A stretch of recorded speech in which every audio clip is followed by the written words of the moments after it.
Common dialogue sentences in Igbo for daily use. Igbo English. Number 1 says, Ibola chi.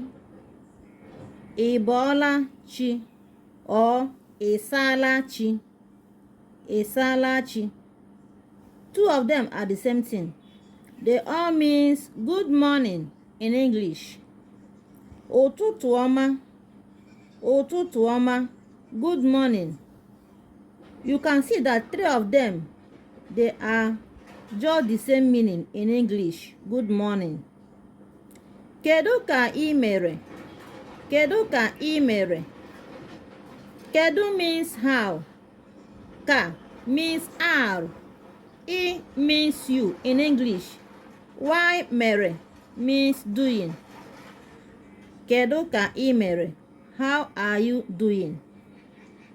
You will answer and say, ọ dị mma, daalụ. Ọ dị mma, daalụ. Fine, thanks. Gịkwanụ, gịkwanụ.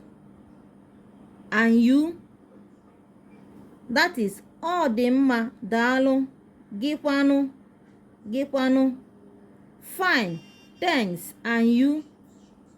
You will reply and also ask the person, and you? Kedu ka o si aga? Kedu ka o si aga? How is it going? In English. Ọ na-aga ọfụma. Ọ na-aga ọfụma.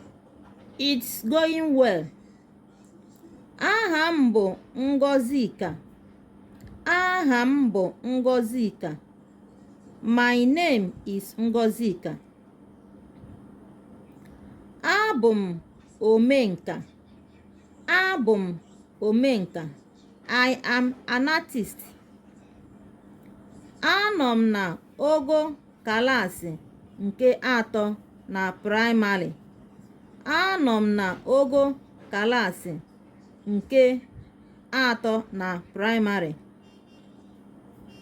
I am in primary 3. Ka emesie. Ka emesie.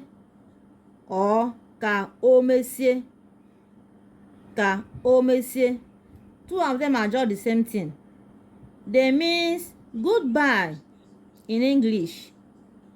Anyị ga-ahụ ma emecha. Anyị ga-ahụ ma emecha. We will see later on. Ngwanụ ka anyị. Ngwanụ anyị ga-ahụ. Ngwanụ anyị ga-ahụ.